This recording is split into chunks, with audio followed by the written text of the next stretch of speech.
Welcome to Designed for the Creative Mind, a podcast for interior designers and creative entrepreneurs to run their business with purpose, efficiency, and passion. Because while every design is different, the process should remain the same.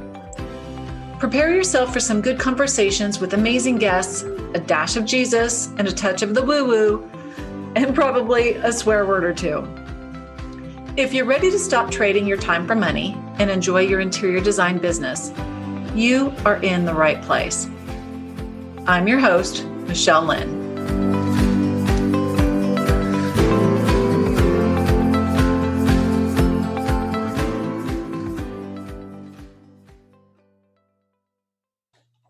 All right, so here we are in the studio, literally the design studio with Debbie and Megan. So we don't have a fancy podcasting studio set up, but we're here today to talk to my team. I'm so excited to have you guys here. So thank you for joining me for the very first official Design for the Creative Mind podcast. And as I mentioned in the introduction, I just thought that this would be a great way to kick things off because you guys are in the trenches every day. And while I'm there with you, you're doing the heavy lifting and all of the hard work.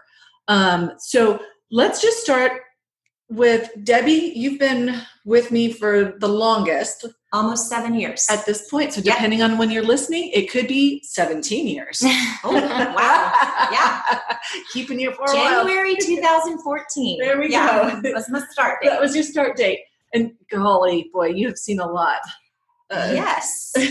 A lot of growth. Yes, thankfully. A lot of transition in a positive way. So some difficult transitions. Some difficult, but now we've settled into what works best for the company. Yeah. I mean, really, I believe so. I think so too. Yeah.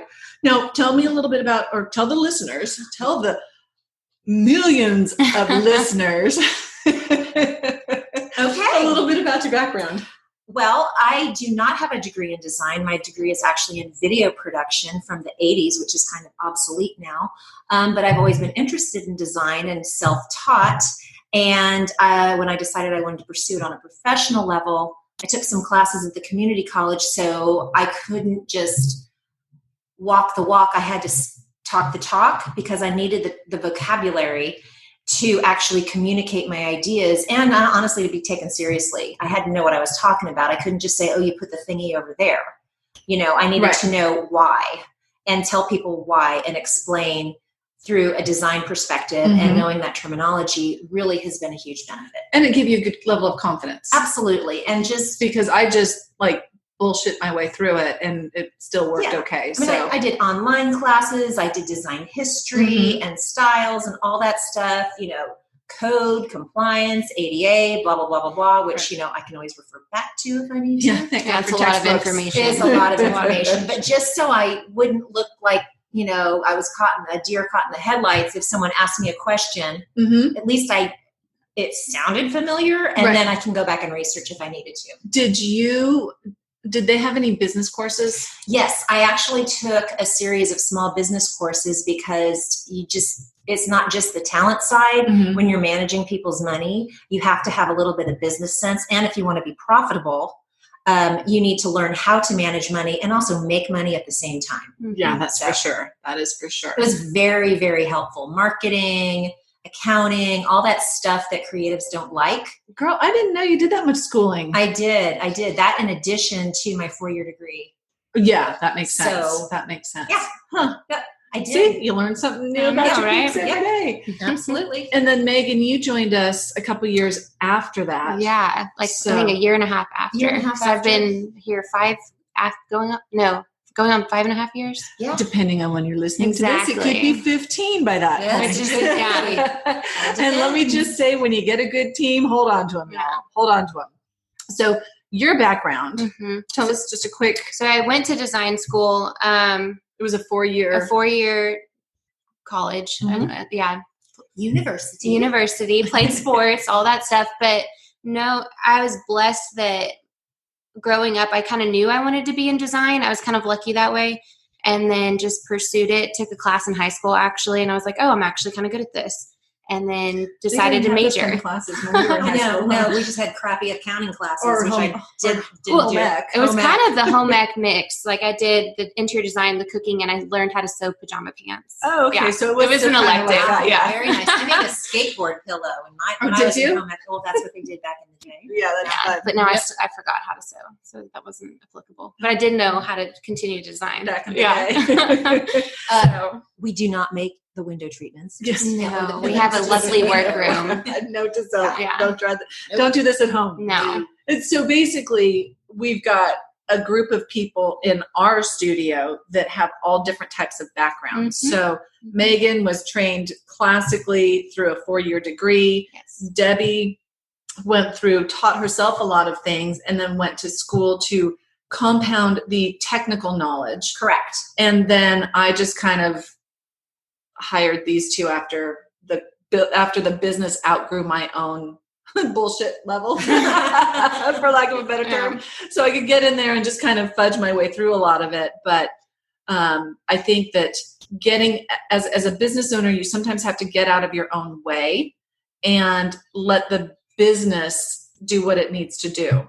So in this instance, hiring Debbie and Megan was one of the best decisions, because we have better designs than I have the patience to create. So for the record, I could still create kick-ass designs. She does input on the designs, just an FYI. She does come in and sometimes she gives us great ideas I don't have for us to run with. Right. And that's the beauty of the group, though. Yes, I feel like we absolutely. all pitch in, and it's nice. You get multiple perspectives, not just one. And the strong suits. Yeah. Because I don't have the patience or the tolerance or anything to do some of the for people. for those long-term relationships, Yeah. but also for the level of detail that you guys put into it. So Which I think that's the fun part. It is. Yeah. And I the appreciate the detail. The detail and the personalization Mm-hmm. and getting to know our clients on a personal level. Yeah. Because that way you can give them the actual design that they want that works for them, because you get to know them. So let's segue that into processes and procedures. Okay. So the podcast itself is going to be about all things interior design, but my love for processes, procedures, and the business aspect of it is where the Design for the Creative Mind platform, or a division of ML Interiors Group, came from. So as a little bit of back history for our listeners, I had been thinking about putting some sort of an educational course or something together for new interior designers or whatever, because I had such difficulty understanding how to run this business. I mean, there's a lot of moving parts. Mm-hmm. And so I promised myself, once I figured it out, that I would share the knowledge. So people didn't have to go through the years and years and buckets of money that I went through, and these lovely girls witnessed and experienced and helped me with. But when I really realized that what we were doing collectively was working is when I left in June of 2018 for a month. Like, I left the studio alone for a month to go adopt my daughter. It was a domestic adoption, so at least we had the same time zones, basically.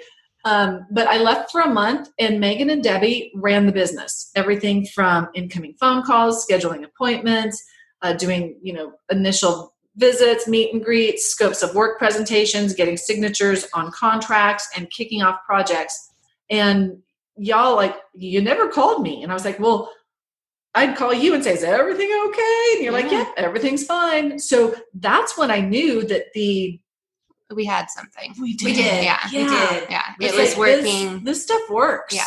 I mean, and I would say the business part is not, I'm speaking for myself, a strong suit, and to be able to follow it and it goes smoothly is saying something. Right. Because as creatives. Yes. It's a little more challenging. Well, it's not your natural habitat to live in the left brain. Yeah. Right. Exactly. And I strive on, and I do better on structure, and having that structure in place to be free and create, but keep me in my lane is what makes us more productive. And Michelle created that lane so we can create without deviating, we say in the studio all the time, squirrel, when you go off topic. Right. And we have a squirrel free lane. Yeah. Yes. That's a good way to put it. So it really, when Michelle was gone, it was, Megan and I would look at each other when something would come about, and we're like, oh, do we call her? what's going on right now? Are they in the hospital? Is she in labor? What's going on? What do we do? Yeah, she not being me. She not mom, the birth mother, not Michelle. And we thought, we can figure this out. And we bounced a couple of ideas off each other and realized, okay, you go back to that process and we're like, oh yeah, we could do this. And then we did it. That's great. We do it. And you know what? We were okay. Right. And because we had the lanes drawn out. Yeah. Like you said. The trust that you gave us as well. Absolutely. Knowing that also this is a mistake, like it's okay to make a mistake. But and I think that's the fun thing is you always learn, you learn from your mistakes, but like what process worked, what didn't, what could we improve on? And that's how we got to the 16 steps. Yeah. And that's where we're at right now is like we have our 16 steps of sanity is what we call them internally. And every project runs through that, but then we've got sub steps and whatnot. But I think thank you for saying that it's a safe place to make mistakes because I hope that our listeners also understand that mistakes happen. Like we are not perfect. Right. It's just a matter of how you internalize your own verbal conversations when you make a mistake. You don't say you're such an idiot, la, la, la, la, la. You wouldn't talk to your best friend or your children that way. Right. So don't do that to yourself. Let's just say, okay, let's analyze it. And I jokingly call it a post-mortem. It's like, okay, that's over. It's done. It's dead. Let's go back and look at it and see what happened. Where did we fall off course? What could we have done differently? And then it's also important to note, is this going to be something that happens regularly and we need to create a process? Right. Or is this just that 1 in a million thing that we could just say, girl, that was messed up. Yeah. Let's hope that's learn and move on. We'll know what to do next time if that happens again. And in the next decade. In the next decade. And it's just, the processes, are in place, but you can evolve how you approach them based on that current situation. Right. And the current client, because no client's the same, no project is the same, but the process is the same. You follow it. And that's where you stay on track and you don't let the client take you off track either. I think that's even our tagline is like, well, every project is different. The process should remain the same. Yeah. And what we've also learned is that we can always almost use our process as the quote unquote bad guy when the client tries to deviate. Yeah, when the client starts to become the tail that wags the dog. Yeah. I'm sorry, Mr. and Miss Client, but our process does not work this way. Here's what we need to do instead, and here's why. And then they appreciate it. And you're not the bad guy, like being the dictator. Yeah. And they respect you that you're running your business like a business. And they were introduced into the process in the very first couple of conversations. So it's not a surprise. Yes. Yeah. Remember when we discussed this at your initial visit or your meet and greet? And then we go back to it's like, this is how we work. This, it's the best for you in the end run type of thing. And because our clients are usually highly successful professional individuals, they're used to being in charge. Right. So when they've got a quote unquote little designer telling them what to do, having this process set up like a business and explaining it to them from the beginning, one, I think it increases I know it has increased our confidence. Absolutely. And it increases their confidence in us. Like we don't have clients pushing back on us on hardly anything. Well, because we have backup. This is where we are. This is how we do it. And you agreed to it on the front end. On the beginning. So while we understand your concerns, let's move forward and fix the issue. Right. Or according to our process. Or it's already going to be addressed in this particular area. So I think that is the key, is that they just reminding them that. Right. So tell me, from your point of view, as the ones who are like dealing, so let's back up. I'm involved in the research phase pretty highly, and then the development phase. So we've got the research, development, procurement, and installation phases of every design. That's how we break it down. So in the development phase, you guys are very involved. But what am I trying to say? How do the processes give you freedom? Like, does it make you feel tied down?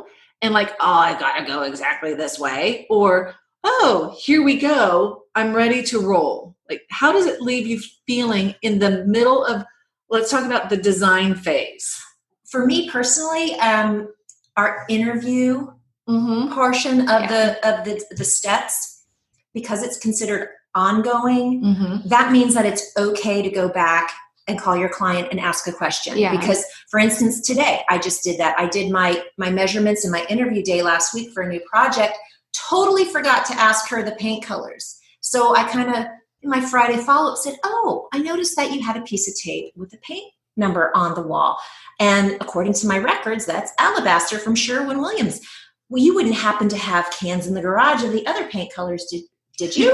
So it wasn't like, yes, sometimes you forget, but it got me back on track. But I was given grace because of that step is ongoing. Right. And it was research. And the system of our Friday follow-ups allows you to reach out to them regularly to have these questions. Yes, so it doesn't look like you messed up, because it's like, oh, when I was there, I forgot to ask about your paint colors. Right. So it was like a logical step that she's expecting something in that Friday follow-up, but it wasn't like some weird major thing. Like, right. And in such a large project like that, the client cannot expect you to have all of your questions, all of everything in one day. Okay. Like, it's a process. Don't you put more pressure on yourself than our clients? Of 100%. Of course. Yeah. So, and I think that all of our listeners feel the same way. From all of the designers that I talk to, we're harder on ourselves than our clients. Oh, yeah. Because, I was writing my Friday follow-up, and it's like, son of a monkey, I forgot to ask her about the paint colors. Son of a monkey. Son of a monkey. I'm going to have to use that around my child. It's a good one. Son of a monkey. 5 little monkeys jumping on the bed.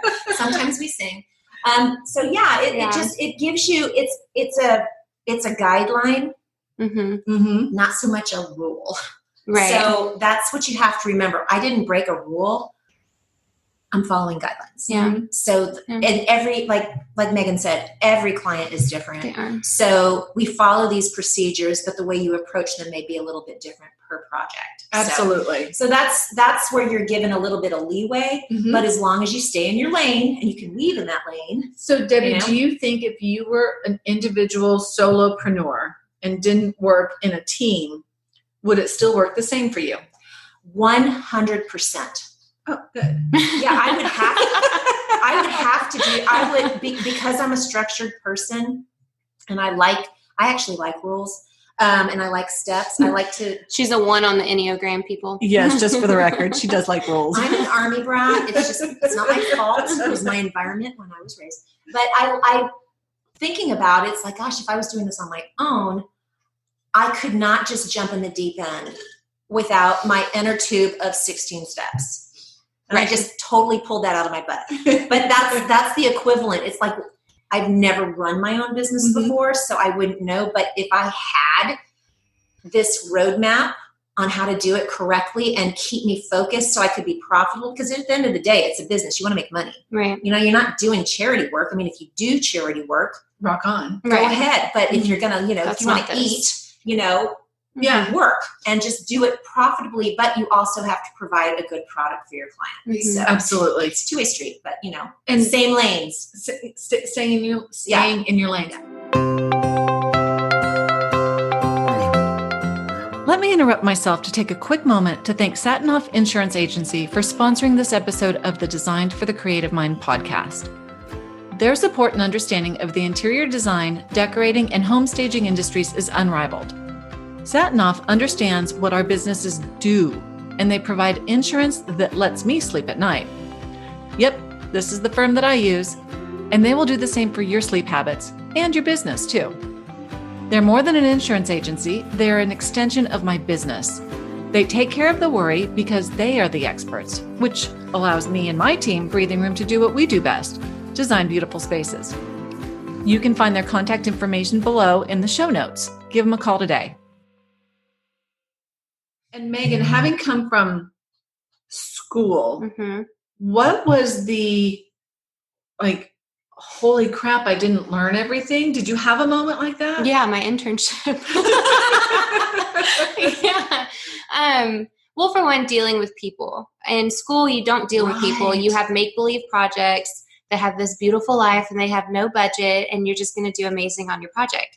And that's not real life either. Oh, should we go back to day one with Megan? Yeah. I mean, I can remember even That first year. Oh my gosh. Yeah. And Megan, it is. these people need to live. Yeah, it's a learning curve. I mean, it's just being a newbie anyways. Okay, but there are still designers that don't understand that you have to work within a budget because they're just... Well, and not only that, I think some people aren't even realistic about their budget. So they might have all these dreams and you're dreaming with them. And then it's like, okay, you and I need to come back down to reality. And this is, which now we have a structured budget, which helps me and the client understand, like, look. And me, sleep well. Yeah. And sometimes you can have your cake and eat it too, but sometimes you can't. And it's like, you can still have style. It's a diet and cake. Yes. Which we all are happier when, Gluten-free, fit our pants. And only half a slice. Yeah. So it is, that was a learning curve. But even I knew in school I wanted to deal with residential for the personalities and the connections. I'm a very connection oriented person. Yes, you are. And so I did not want to do commercial at all. Like it's very cold. It's different. It's just completely It's different. Corporate. Yeah. And so I think that's the beauty per relationship, per client, per style. I think that's what I love about our portfolios. It's not your cookie cutter everyday trendy design. It's more so what our client wants, which allows us to be creative through their eyes. Now let's just briefly talk about that. I don't know how long we've been recording, but in that respect, like that was something that we struggled with as a team a few years ago. It was like, do we go down a niche, style specific, right? Yeah. So people could identify us by our pictures, and right? Because I feel like it doesn't. That's one of the things that I teach in the Interior Design Business Masterclass is like riches are in the niches, but only if there's something that is natural to you. And as a team, we didn't all fall into one bucket. And I think our clients like that because what we do is we take their style and elevate it. Yes. And make it work and function. And and interpret what they like into what they love. Yeah. Because they cute. see a lot of images and they share them with us and we decipher what exactly they can like. Sometimes get overwhelming for them because they love so many things that they need it to be narrowed down to the beautiful it's I hear this all the time. Is that plane going to land? You get so many ideas that you need to like rein them in and get the right ones. So how do you do that with our processes? It's interview day. You have to learn your clients' needs and wants and budgets to get them what they want. Questionnaires. And stay on track. And it's also the amount of time that we allot to each project. So that will be a separate conversation. But it comes down to how much are you charging? Because you still have to stay profitable because you could take a client on and develop their design over 6, 9, 12 months. When really you've only allotted 6, 9, 12 weeks worth of a fee. Right. Yes. Right. So you can't let that, you've got to learn to narrow it down. So there, what was that show? Lifestyles of the Rich and Famous. Right. With Robin Leach. Champagne Lifestyles and Caviar Dreams or something like that. Sometimes it's, beer and wings, you've got to learn their lifestyle. It's like, you have these extravagant desires and tastes, but let's bring them back and make it work for how you live. Yes. So, which usually comes down to budget. So learning that through the processes brings us back into that lane to keep them on track and their design on track. So talking about budget and processes, that is something that we have recently within the last couple of years. So I want to go back a couple of years and talk about Debbie joined me and I was just all over the place.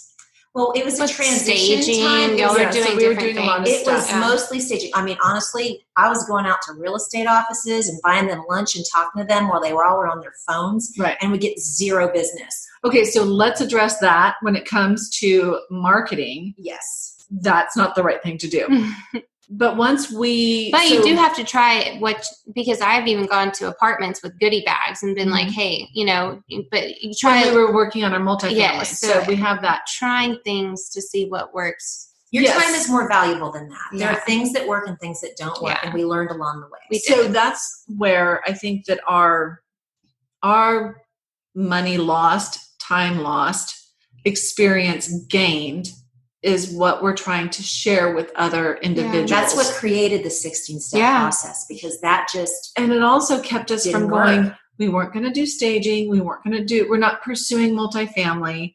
I might even take that off the website and just completely stay in our residential space. Mm-hmm.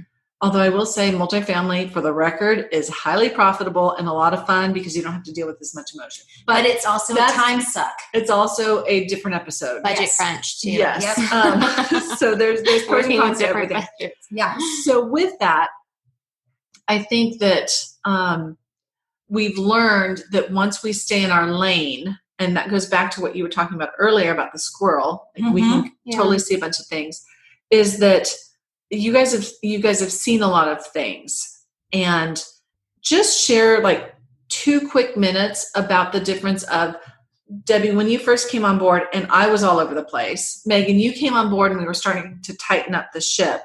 How different does it feel from the beginning until now when we have our shit together? And for the record, shit together is all relative, because some days you're a superhero and some days you're a super zero. But how does it feel?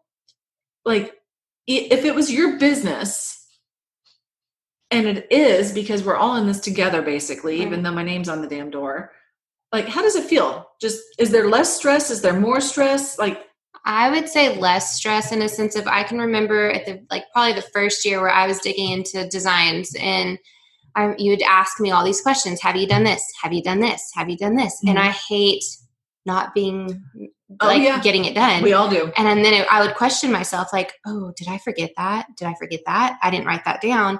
Now it's all written down. Even when it comes down to sending a gift to a client, I don't have to question if I've gotten it done, because it's already written down and I just check it off. You check it off when it's done. Versus, oh crap, did I do that? Because, I don't know, I forgot to sleep for 2 days and whatever. But it's because we're human, we make errors. But our process is there, so we don't. And I think that, actually, before I interrupt, Debbie, I'm going to go back to what Michelle said about the niche. Niches bring riches are in the niches. Riches are in the niches. I think in the beginning, we were spending too much time chasing that niche. We were trying to figure out what we were. So we spread ourselves a little thin. And actually, we weren't who we posed ourselves to be. So we were glamorously functional interior design, glamorously functional interiors for the busy professional. Yeah. And that came to me because I used to be a busy professional. Right. But showing up at a design for glamorously functional, we'd have to be wearing pumps and probably nylon. Oh my gosh. So no. But that's why disclaimer, never happened. That's why it didn't feel natural. It did not feel natural. We were trying to figure out what our niche was, when actually our niche was the business. The business actually became it. It doesn't, the design style and all that is relative to the client, but how we approach it became our niche. So it wasn't multifamily. It wasn't commercial. It wasn't residential. We tend to lean towards residential, but our process makes whatever project we're currently working on feel right because of our process. So the way we design and run the business is our niche. Yes.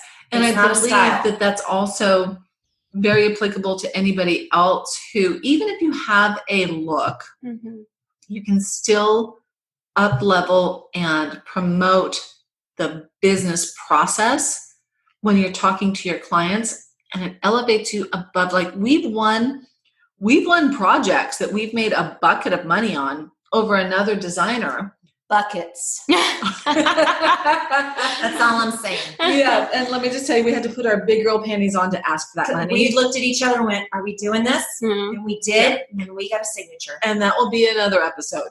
But the business processes definitely helped us get over that. Yeah, because if you can design, anybody honestly can design, rather, and it's subjective. any good designer can create something. Yes. But because otherwise we'd be out of business. Well, true. But for any good designer to be profitable, they need to have the process. And stay on track. Yeah. Like so many people can't stay on track. Too many exits on that because lane. we're design brains. Yeah. I mean, if that's the one that's running the business instead of you who has a business brain, it can be very challenging. But as a solopreneur, if you get these processes in place, whether they're mine or another business coach's or somebody's, you don't have to think because it's already been done for you. Yep. All right. Check it off. So on that note, because we could sit here and talk for like another 6 hours because we get so excited. Pop another bubbly. One of the things that, yes, for the record. So one of the things that I actually didn't prepare you girls for, dun, dun, dun, is a segment that I have called Rapid Fire. Oh. So it dives into different levels of fun to get to know our guests. Okay, disclaimer. Megan is unbelievably competitive softball player. Collegiate level softball player. She's like rolling up her sleeves here. She's ready to take me down on rapid fire. That's only our Easter egg. Oh my God, that Easter egg. She'll push you out of the way and knock I you won. over. I won. She did win. So these are not competitive. That's my disclaimer. If I seem to get pushed down and in the dust and stomped on. You're good with words though. I'll pull you back up. Okay, so Debbie, you're looking at my shoulder. I was cheating. Okay, so segment that dives into a different level of fun to get to know us. Okay. Otherwise, it'll be our guest, but today it's us. What are the rules? Nothing is off the table. Okay, but I need to know the rules and the format. Let's see what questions come up today. But do we both scream them out? How does? Yes. See processes. Sorry. All right. So, left-handed or right-handed? Right. Left. All right. Favorite ice cream? Vanilla. Sad, but true. Lactose intolerant. Popsicle. Ooh, strawberry. No, mango. Strawberry Chloe's or mango Chloe's. You got me on Chloe's. Oh, I've never had those. Oh, they're so good. They're somewhat healthy too. 0 dairy. Yeah. There you go. Oh, I have a salad dressing to introduce you to. 90 calories of Chloe's. I don't feel bad eating them. I can eat the whole box. When was the last time you almost peed yourself? Oh. I mean, alcohol could have been involved.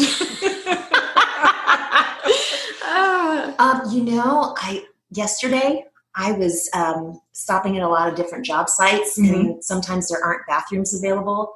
And so I was booking it on home to go pee, and I've been pulled over twice in the past 2 weeks for speeding. No tickets. I talked my way out. I use my words. And hold on. Let me just segment. This is Debbie who follows the rules. Yeah, right. Yes. So the fact that you have been pulled over twice, I knew about one. Over 10% over the speed limit both times. So did you nearly laugh yourself until you peed? I just sat there and yesterday, not when I got pulled over. There wasn't the pee thing. Yesterday, I was going home and I had to pee, but I had to stay within the speed limit because if I got pulled over again, guaranteed a ticket. So I had because of the same areas. But no. No, I did, but I had to get. But you nearly peed yourself. I nearly peed myself, and I literally ran into my house with my knees together. I think we can all appreciate that, especially going to different project sites. Yes. So either of you laughed lightly enough to pee yourself? Oh, the last time I did that was probably in college when I went bike riding. I'm not asking when you actually peed. No, but I laughed so hard I did pee. Because my friend fell off her bike. It was quite funny. All right. So red or white wine? Ooh, red. All right. If you couldn't be in the profession you're in now, what would you be doing? Historical fiction author. Mm-hmm. Oh, that's hard. I don't know. I know. You kind of said you were born a designer. Anything with animals. I'm obsessed with dogs. Okay. Beach or mountains? Mountains. But it's tie-tie. I love beach. What is your favorite book? I didn't prepare you for this one. You didn't. Outlander series. Hence the historical fiction. I love me some Scottish. That's all I'm saying. And the fact that it's adult. Well, yes. Do you have a consistent morning routine? My goal is to wake up. Wait. I'm not a morning person. Like wake up in general so that you're like alive? Or to wake up after the third alarm goes off. Okay. That's and a cup of coffee. Duh. Yeah. No, I'm not a morning person, people. And then even weekends, thanks to COVID and working from home so much, which we do a lot, I kind of got into the habit of just like settling in and having my coffee and going through my emails on the couch before I dive into work. Whereas before, I would get up and dress and leave. And then settle when I got to the studio. Now, what about the days that you weren't working at the studio? Because before COVID, we still had 2 to 3 days from home. Peloton in the morning. There you go. I'm looking forward to that. Yep. Megan, have you thought about your favorite book? Oh, it sounds cheesy, and I know it was popular back in the day, but I did enjoy Hunger Games. I watched that. I haven't read the book. The books, I couldn't put them down. I mean, even like walking through campus, I would run into people reading. What was that quote? Which one? Oh, the one that when, oh crap. I'll remember it later. My kids read them. Yeah. I mean, in class, I would get in trouble. So if you could have one superpower, what would it be? To read people's minds. I would love to see what people are really thinking. That would be scary. People hide that all the time. To fall asleep the minute my head hit the pillow without thoughts and get a good 8 hours every night and not have to wake up to pee. Mine would be 10 hours, but yes. Okay. I need to work on that. I know.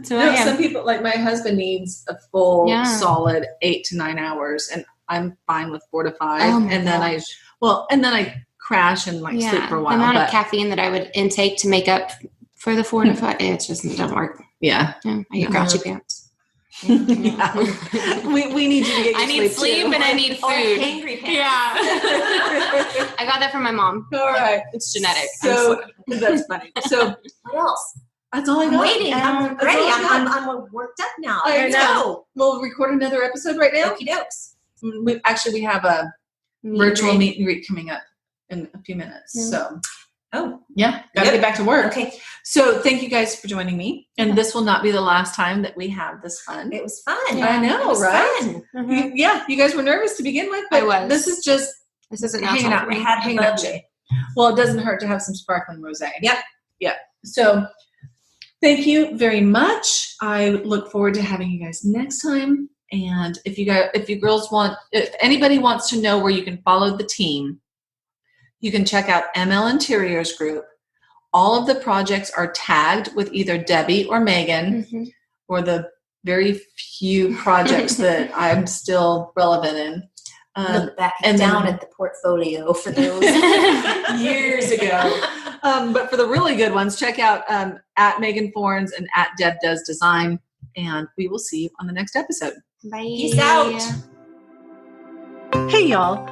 If you love the show and find it useful, I would really appreciate it if you would share with your friends and followers.